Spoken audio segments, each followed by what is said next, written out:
So the relationship between the management team, the ownership team, the coach, and the superstar. Yes.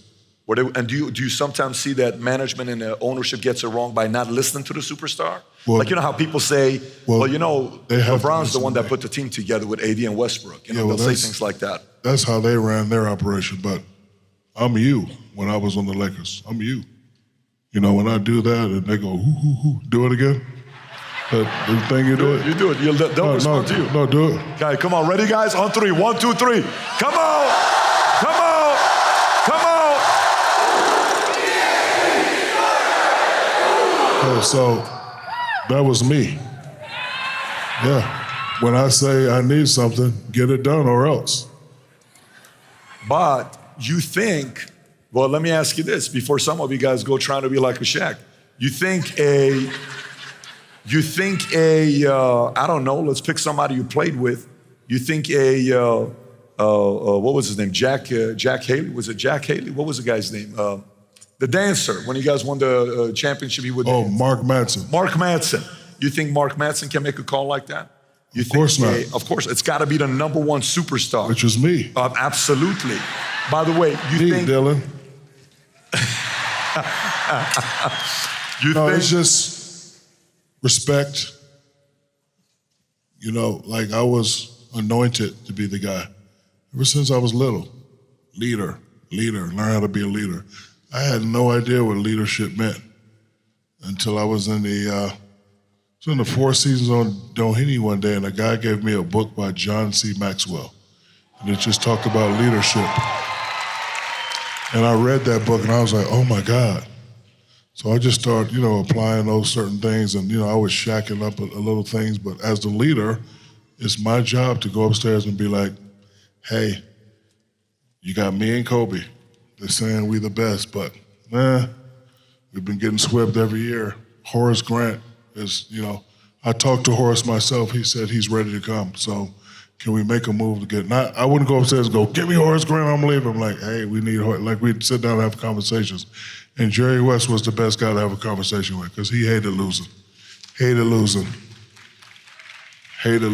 he 1-8 in the finals or 1-7 in the finals? Yes. Something like that, right? And I didn't know that.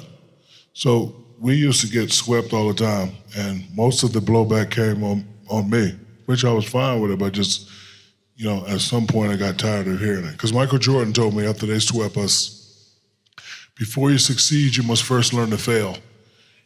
And I just got tired of failing. So one time we got swept by the Spurs, and I went in the bathroom and I ripped up all the toilets, all the urinals. There was shit flying everywhere. And excuse my French, Dylan. It was just flying everywhere, and Jerry West came in there and he grabbed me, and he was strong as hell too, and he put me up against the mirror. Calm down. It's like, I'm tired of losing. He's like, you gonna get it done? I went to the finals 8 times in a row before I won and lost. And I was like, my soul just left my body. I was like, what? I'm like, hold on, say that again? He's like, yeah, I went there 8 times.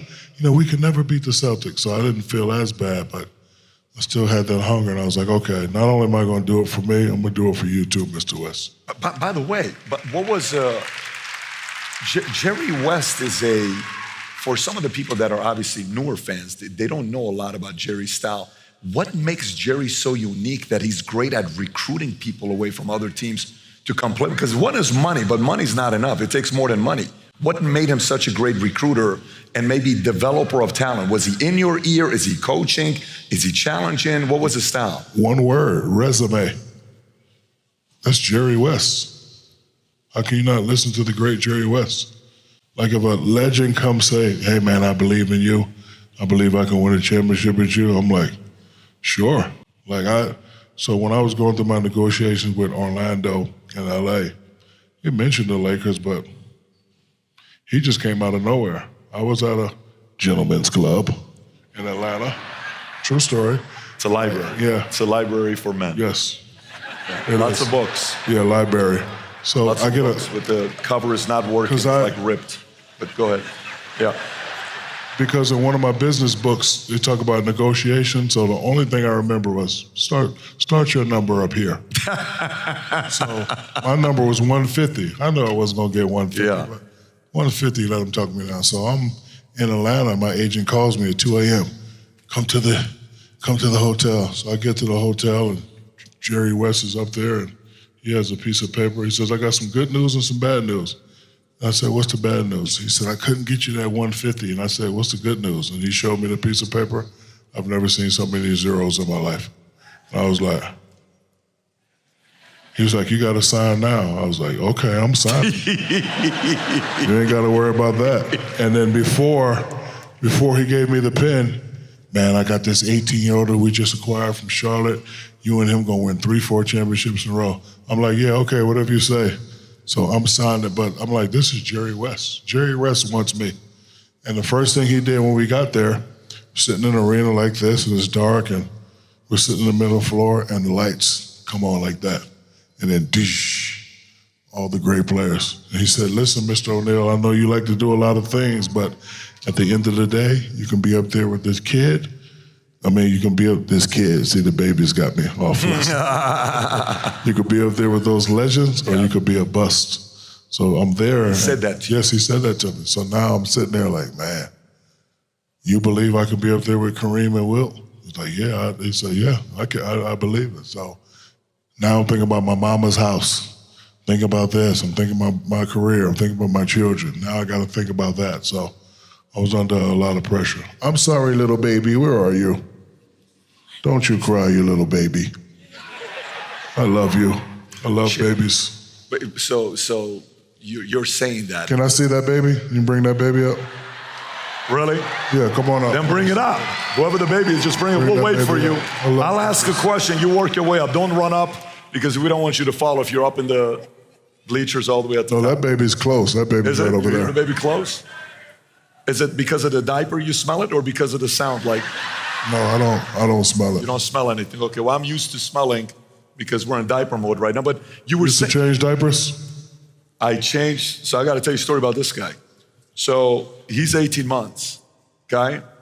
I'm doing a business meeting. 2 guys are in my office. And I'm wearing my Lakers jacket that Alexis Moody bought me. No joke. Mario's sitting here. A couple other guys are sitting. We're doing a meeting. All of a sudden, I got a bad, when there's smell, I don't like it. So I'm like, I said, excuse me, can you guys take your shoes off when you're out there? Like, what are you doing? Like, this place smells. And they're like, Patrick, I promise. I said, let me see the bottom of your shoes. They show me the bottom of their shoes. I said, stand up. Why is this smell coming from here? Go do something. And then one guy was trying to be respectful. He says, you may want to look at your jacket. What happened to the jacket? I lift Dylan up. Let me tell you. Everything. He didn't have nice. Everything. Nice. On my jacket. So here we go. We got the baby here.